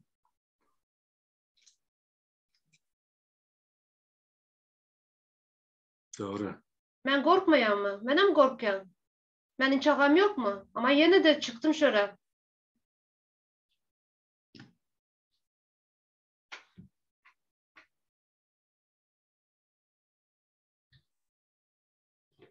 Şolar ya Tuğçe kardeşim. Siz zenan olup baydak gel parlap dursunuz halkın öňünde. Emma erkek bolup onu kölgede ýatyrlar. Olar essenli. Ýahil millet bolup görüp otursalar, beýlek döwletlerim, beýlek milletlerim hana ýan baryp gaýtdym şu bütün serhet ýaka Polşa, Ukraina ýemese. Çağalaryny goýup äraýal bile söwüşip görür watanym. Canını geçip vatan için söwüşip görür. Bizde tayyar watana eýelik edesi gelen akal. O şoň ýaratynaky baýlyk ýene de 70 neberemiz yeterlik. Bu ýaly ýaşama. Araplar gelip bizim kaptanımızda genel teretmeli durmuş grup boljak bizde. Edesleri gelen. Bul bolup ýaşany o görýäli biriniň kapysyna hyzmatkar bolan o görýäli. 3-4 sany erkeginiň başyny ýşürseňem ene gıybattan maşa bilýän zatlar ýok. Şo ýa-da kömsüklik. Halmurat abi, bizlerin halkın düşüncesi, bizlerin baýlyklar, yeraltı, yerüstü ýan baýlyklarymız prezident gidip düşünýärler. Prezident kim bu? Prezident kim? Ben geçenem belep geçtim. Prezident kim? Halkın hizmetkärı o. Ha, berekella. Halkın hizmetkärı. Biz halk bolmasak prezidentin bolma hakkı yok. Prezidentin baýlygy däl ol. Hemmesen bizlerin halkın baýlygy. Biz eýe çıkmaly baýlyklarymyza. Vatanymyza ýa-ni baýlyklarymyza, ýa-ni yerüstü, yeraltı hemme baýlyklarymyza, tebigatymyza bizler saýyp çıkmaly. Hakikattanam Tuğçe kardeşim, gatı doğraydı ýalnızda. Prezident diýilen adam ýa hökümet islenlik ýolbaşy, minister, halka, hyzmatkar bolup hyzmat etmeli, kul bolup kulluk etmeli. Bizde bolsa şu düşünjäň tersine urdular. halk şolara hizmetkar bolup hizmet ediyor, kul bolgam kulluk ediyor. Başka istat o konstitusiya diýilen zadım, o saýlaw diýilen zadım içerki düzgün üçin näl? Daşarky düzgün üçin, daşarky döwletiniň gözüne çöp atmak üçin. Şol garaşdyrlygym, şol bir taraplygym, şol hiç zat yok. Düýbi boş çüýrük. Edenetlik, gün güýçliňki gowurga diýişlik. Şu atlar görmem, görmezlige salyan bolsa, bu halk yer yüzünden ya yetip gitmeli var, ya da o gana öz hak hukukyny, watanyna, toprağyna eýerlik etmeli var. Olmasa da yer yüzünden bundan da yetip giden halklaryň sany sajagy Türkmeniň bitip gidenin biri var. Eger şu gidişine gitjek bolsa, men näme diýjegimi bilemem. Şunça diýip aýtdy. Howa bar, işlenip dur, orluklarym bar, yüzlüklerim bar, ýöne yeterlik däli baýdy. Şunu bir ulu güýje vurmak gerek. Onu yerli yerden etmeli. Onu bu tarapyny şu taýyny başlayan bol, düzüp kurup başlayan o tarapy ýykylyp ýaty. Bir çağılaňyza bir eýerge daýan şu uruşun aşağı. Şonu medetler gelen. Qırılıp ýatyňyz ýurdun içinde ana koronavirus. Yerden ses çıkıyor, sizden ses çıkana alın suratını, videosunu baştaki edişini diye uğradayım. Yok. O nedenden TikTok'ta oturup hana edebilsemiz şu diye, onun hükümet kollayan. Ne şeytanın ağzırını ödünün ki. Ne açız yaşları, halkı, siyasetten, durmuştun, vatandan daşlaştırsın. Sonuçta olur, dolandırmak yurdu. Ansatta yabaylıklarını uğurlamak. Hava bir eder. Bir hükmen eder, etmeliyse var. Şu yoğulun, uruşta yoğulun, çağılanım, yaralı olup gelenlerim hununu sorar vakti gelenle. Yurttaki baylıkları milyardlap, oğurlap, yurdun daşına çıkarırlarım, öldürür, gidenim olsa ne verirlerini kulağından çekip getirip sorar. Biz etmeli işimiz biliyor, vatandaşlar. Yönetilen bir etmeli işimiz bileyin. Haçana çelisi çağı kunnan yalı daşını beytip orak gelme. Haçan siz diyecek, siz yaşıl kıra durun, biz edecek şu işi. Nahil beyle boy. Hova bar. Ben bilyen Türkiye'den 3 tane önkü Türkmenistan'da harbi kulluk dost bolup baydarlarına gittiler şu mal Ukrayna'nın için sevişmeli. Onu alsam mı? Yani biz bir öz devletimizi de eýerlik edebiliriz ha. Internasyonal borç başka da yani bir ilk baştan özümüz bir halk gali özümüz duymamız gerek. Bütün dünya üstümüzden gülüp nira varsa ay bula Türkmen mi diyor. Enne köp Türkmen özünün Türkmenliğinin boyuna alası gelenler. Şu zatlar görüp bilip. Ne son? Şu yerde halmada güllüğünüm gelip koşullu. Onu da siz raysak gepleşimizi tamamlamak hakiyen bir saat, bir yarım saattanım geçti.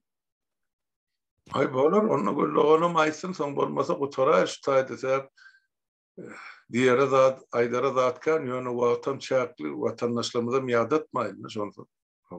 Güllüğünüz hoş geldiniz, aydı verin, dinleyat dedik, kardeşim. Hoş bulduk. Men hem aydan zadınızı dinlep yetişmedim de nämeden daşar bir iş çıktın ha.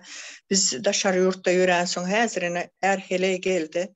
Berde pasportlarının suroğu geçen, oturma izinleri yok, hastalığından az kalsa ölecek, ellerinde pullaram yok, işlerim yok. Yine şonlen demedi, biraz azıcık zamanım geçti. Indi bir azıcık rahatladım. Şu Olga Çarına siz bir sorak verseniz de ben şuna göre şu an konstitusiyada yazalan zatların hiçbirim Türkmenistan'la Türkmenistan'da yürümeyen konstitusiyanın ähli kanunları, ähli maddelerim diňe kağıt üstünde duranlygyny olam bir yerlerde arhivde duranlar olar üçin yürümeýärde. Türkmen milletim şu zatlar bilmeýän üçin özüniň hak hukuklaryny, şu kanuny okamaýanlygy üçin, konstitusiýany bilmeýänligi üçin talap etmene zady bilen oklar. Talap etmäniň uğrunu bilen oklar, yolunu bilen oklar, näme talap etmelisin bilen oklar. Sen okamasan şonu näme talap edeceksin? Şu bolmaly şeýledir. Hani sen 2 tane melleklerin var, sen 2 tane melleklerin var, şu sana köplük edýär. Birini aljak diýip elinden alsa şu bolmaly röýdüp pä bolýar diýip oturýandyr halk. Ya bular Allah işdir diýip oturýandyr. Aslında sen şu kanuny okasan, Sen şonun sana değişikliğini bilsen, sen sonra bilyen. Hakkın yok sen elinde girmeye diye. Doğru diýäňiz Olga Çarivna. Saparağa aýdýar, bizim halkymyzyň altyapysy yok diýip. Altyapy diýen zat yok. Soňam öňde görüjülük hiçbir şey yok. Bulam nämeden gaýnakly? Bilimsizlikden gaýnaklanýar. Şu konstitusiýany eger okasaň, şu konstitusiýanyň şu yerde maddalaryny, zatlaryny bir kar wagtynda bizim halkymız näme üçin şu soňky 30 ýylda edil näme ýaly nähil dogry aýdýaňyz, talap etmeni bilen ýoklar. Soramany bilen ýoklar. Özüni gorap bilen ýoklar. Nämemiş? Ay, döwletmiş. Döwlet diýen zat ýok. Konstitusiýa şu özleriniň yazan konstitusiýasynam şolar özleri hem şonu hiç yerde nämeden ýok. Daşary ýurtda eger şu konstitusiýaga laýyk bir zat bilýän bolsalar, inhay häzir koronavirusdan nähili döwletler birinci çıkan döwlet hemmesi ýoly açdy. Näme üçin bizi içeri alan ýoklar? Näme üçin diýip soramana zadymyz yamanam kän biziň. Ýöne şu alanoklar özlerinden korkusuna alanoklar. Sebep şu daşara çıkan halkımız birazcık gözü açıldı. Bizim yaşayışımızın dövrünü azaltacaklar diye. Doğru aýdýaňyz Güllüň. Ine şu bir 2 ýyl bäri bar aýdyp gelýär. Ogly 40 ýaşanda ine ogly boljak. Şu oglyna päsil berilmedi ýaly Türkmenistanyň içinde rewolýusiýa bolmady ýaly, gowuk galmagal turmady ýaly. Heýäbi dünýä garaýşy giňen adamlar köpelli daşary ýurtda. Şoň sany adam bolsa köpelli. Şolaň edýän zatlaryň ýalňyşlygyna göz ýetirip başladylar. Şoň üçin hem ýollar ýapyldy. Korona da bärde bahana. Hawa. Näme üçin onuň ýegenleri istedik ýerine çykyp gidýär, gelýär. Biri hasta bolsa Germaniýa uçurup getirip ejesini tedavi edip ýene izine alıp gitmene ýol açyk. Daşary ýurtdan birilerini içeri almanam, teröristleri almanam yol açık. Näme üçin öz halkyny, öz öýüne, öz ýurtuna, öz watanyna alyp bilen o. Ha sorak şu. Sebäbi baştan şeýle boldy. Baştan halk hak hukukyny soraman, sesini çykarman, menene dünkü gepleşiginde aýdandyr. Ilka men gyýgyryp görýän, söýüp görýän sesini çykaran ok. Soň erteki güni ýüzüňe şarpyk çalýan sesini çykaran ok. Üçüncü gün menden depip başlayan sesini çykaran ok. Ine şu zatlaryň rezultaty. Isledem ýapýan ýolly. Ene. Näme çeçeňiz şonu ediň diýär. Isledem ýapýan eden. Men etjegim şu diýär. Halkdanam gaýtawl ýokdugyny bilip edýär. Halmada elini alýar, halmada aýdyp berin. Hawa ýankyşylyny Güllüňiň aýdany bar, onuň siziň aýdanyňyz bar, bir koronavirus barady. Ýa-da adatdan daşary ýagdaýda koronavirus. Hawa bütün dünýä girizdi, kimde 1 ay, kimde 2 ay. Men şondan aňryk geçen ýerini bilemakdy. 2 ay ýarym karantina elan eden ýeme döwletlerim bar. Bizde şu 20-nji ýylyň fevral aýyndan bäri hasaplap görüm. 2 ýyl, 2 ay ýollar ýapyk. Hany bu hökümetiň düşünürşi? Näme üçin 2 ýyl, 2 aýlap ýollar ýapyp saklaýardy? Koronavirus barmy? Ýok, bizde dünýäde ýeke ak toçka bolup duran Türkmenistan koronavirus ýok. Daşda wurana bütün milletler gyrlypdy, Türkmenistanda ýok.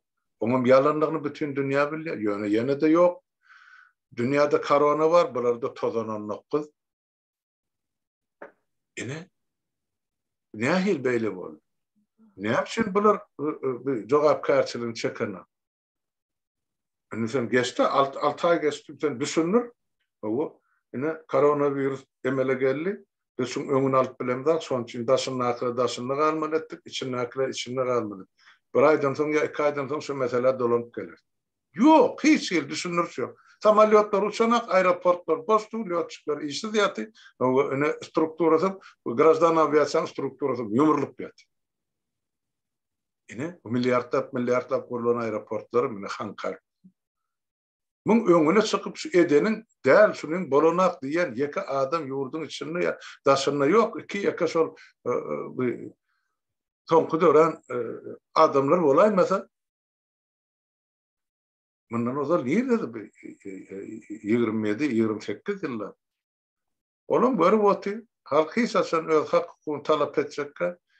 Şu nähili horlaryna da halk göterip otyr.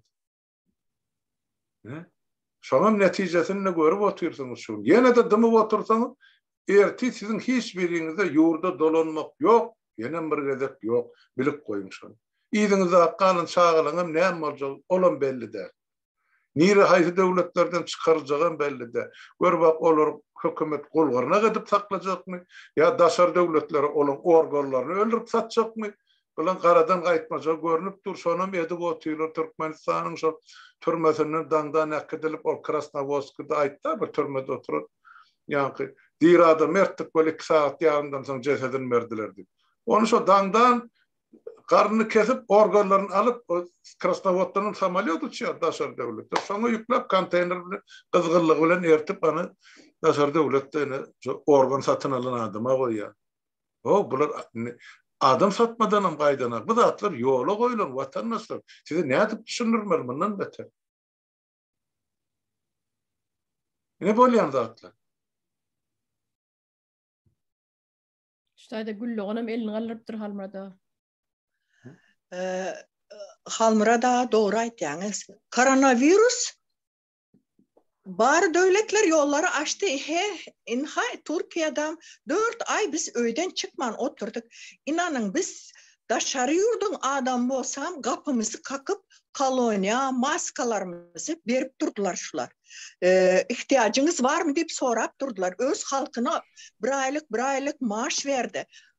Naharsız kalan yaşlı garamana adamı yok adamlara naharları pişirip öğlen yemeğine akşam yemeklerine getirip durdular. Bizde koronavirüs yok diye. Yok olsa yolları nesin yapıp? Bizim daş dövremiz biz böyle yine daşar yurttaklar belki inanıp bile yöne qomu karındaşlarımızda komşu golamlarda koronavirüsten yok olanların sanı kene. Öz tohum tiyicimizden nerçesi yok aldı. 38 yaşında, 42 yaşında. Yine kaptalımıza komşularımız yok aldı. Kimi aldacak oluyorlar bunlar? Ne daşar yurtta işlep gören ayalların mesela bir ayal adamsı yok alıptır. Oğlan bir näme gruppa oy bir uruşa mı katışıptır, oğlunam näme edipdir, ayalım Türkiye'de deyip ina özleri cayınız hükmedin, cay deyip cayına mal bilyeler. Nerede yazıklı bu? Bu ne zakonlu bu edilediğin zatlar ina doğru ina pajolsta ina eğer konstitusiya işleyen olsa näme için bizim halkımızın yarısı daşarı yurtta yören. İna hazır şu söveş olan yurtlarına şonça adamı çıkan deldir yöne bizim halkımız söveş bolmadık yere onlardan daha köpüsü daşarı yurtta kaldaşmaka. Ne ölümüze de eyeçilik ediyor, ne dirimize eyeçilik ediyor. Halk eziz halkın bir azıcık gözünüze açın o. Özünüze şu yaşınıza geldiniz şunu alıp ansat del daşarı yurtta 5 manat pul tapmak. İnha sizin indi çağalarınıza bedevsizin alıp bunu olsun mu birilerine? Şunu düşünmek gerek. Önünüzü düşünün. Çağalarınızı düşünün. Aktıklarınızı düşünün. Yeter artık. Doğru. Şu yerden neme uzağa gitmesin. Gepleşimizi yani 1,5 saat görüşüpdür. 1,5 saatdan köprek.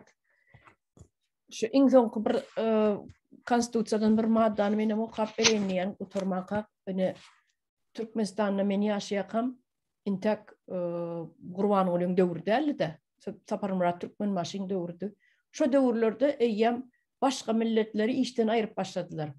Men tanışlanmardy, özbekler bardy, gazaklar bardy. Bir nemerak ödip, okorak ödipen iýelýänler. Hani yok indi şolar. Şo barada häzir men konstitusiýadan bir maddany okap berin, 19-njy madda.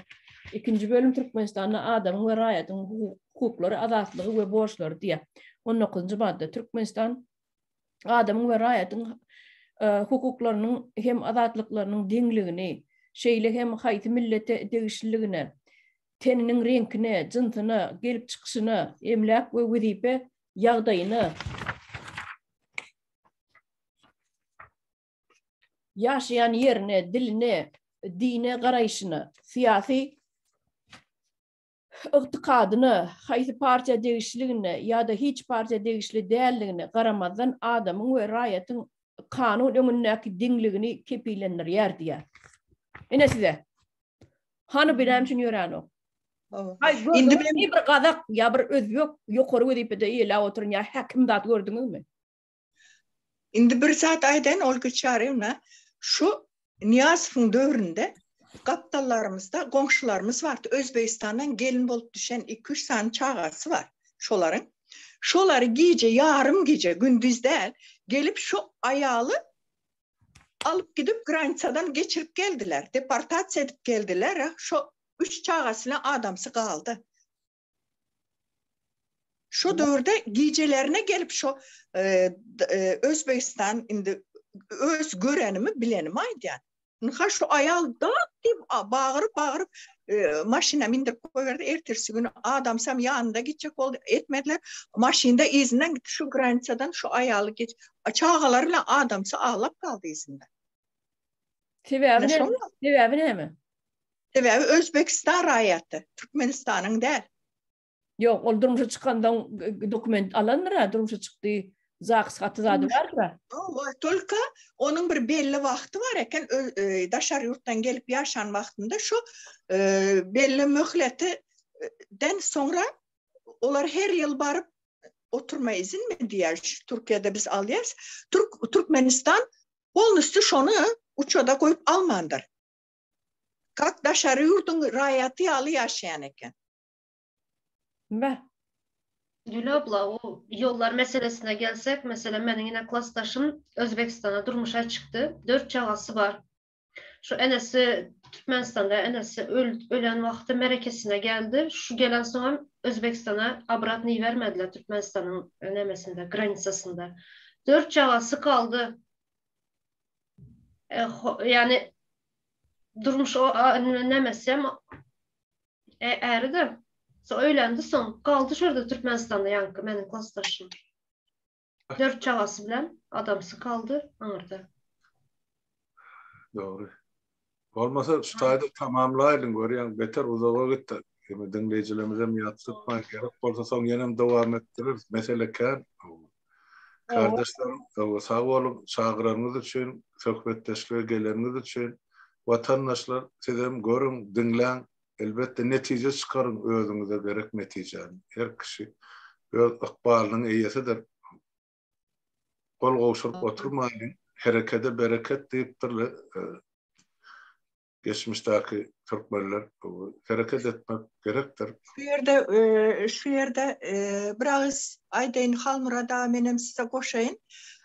Menem şu halka yüzlenip aýtjak zadym özlerini birazcık değiştirsiler. Hazır возможностьлары var. YouTube'a girsinler. Okamadık, önden almadık bilimlerini, konstitusiýany ýatlasylar. Olara biz aýdamyz, köçe çıkın, Zavastokka edin, birini urun, öldürün, kırın deyip. Özlerini değiştirsiler. Prosta adamın önünde durup öz hak hukukunu sorar ýaly. Doğru. Şunu aýdaýyn dedim. Doğru. Yani şu yerde Türkmenistan hükümetine yüzlenecek. Şu Türkmenistan konstitusyasının 117 maddesi var. Şuların hiçbir işleyen yok. Hiçbir işleyen yok. Ya o hiçbir işleyen yok. Zaten konstitusiyanın hiç kaysı işleyen yok. Var ya bir inni köydekte gepleşige yürütür şu konstitusiya var edelim gelin giydiler. Boşluğun her kim bir tane konstitusiyanın üstünde maddesinin üstünde o kap verip şon nemesini düşünürse mazmunu halkımıza vatandaşlarımıza Böyle sağ olun. Öyle sarınış. Eğer konstitusiya varada halka düşünürse işin bercek bolsan onu birinci maddeden başlap anırlığına gidin. Baştan aydıp verin. Hemmesini elbette bir gepleşikte bolmaz. 3 gepleşik, 10 gepleşikte mi?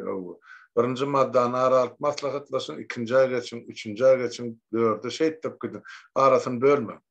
Murat abi, bu Konstitusiyanın her maddasında neçen bir neme var, gepleşik olacak. Nem içinde de yaman çok kanun bozayalar. Düşünürüm, aytıp berin ilk baştana özünüz düşünün. Son düşünen zatınızdan halka aytıp berin. Olaram adamdır, olaram düşünür. Hiç olmanı şey edip adamları düşünür, şey işini geçirmeli. Bolar. O yani o zaman çöptürmen aytacak bolsam yemesini şu konstitusyon gepleşikleri yazın konstitusiya barada söhbetleşik gepleşik birinci, son dowamy ikinci, üçüncü diýip berin adamlar biler ýaly. Bolar. Ben gayret edinde şol gepleşikler bir sagatdan aňryk geçirme. Aňryk geçse adamlar ýadar. Yani şuun kuun yani gata ağır temalar goýduk. 2 sagatdan bolsa adamı bölüp dinler. Yani konstitusiya barada gurrun etjek bolsam şu bir sagatdan geçmesen öyle çağırın. O çıkış edýärlerde aydın günne iki maddany geçdiňizde şol yeterlik bol. Ýerde çekeleşik bolsa bir maddany üstüne işleseňiz bol. Hep aýdylmaly zatlar käne maddalaryň aşagyny edilmedik işler tornalap ýatyp 30 ýylyň dowamy. Ol bir halkyň tragediýasy. Men düşünüp otyrym. Yani şonu etseňiz has gowy boljak da adamlar okan diýen bilen okan bolmasa okap özüň düşünüp ber. Ana görýän şu Türkçe okap otursun bir adamın çemeleşme, raýatyň çemeleşme, grazdanyň hak hukukyny çemeleşmesi bolup durdy. Men şu gaty bereni otyrym daşyndan seredip. Berekelle. Kardeşlerim, bolýan sağ oturun, näme aýtjak bolsaňyz adamlara, vatandaşlara aýdyp. Sağ olun vatandaşlar. Sağ olun vatandaşlar. Bolýa sağ bolun, emmeňize taňryl kasyn gelip. Okap vatandaşlaryň molga çarymna özleriniň hem aýtjak goýjaklaryny şu yorumlara ýazsynlar bize. Bolýa. Bolýa sağ bolun. Sağ aman oturun. Görüşelim, sağ olun.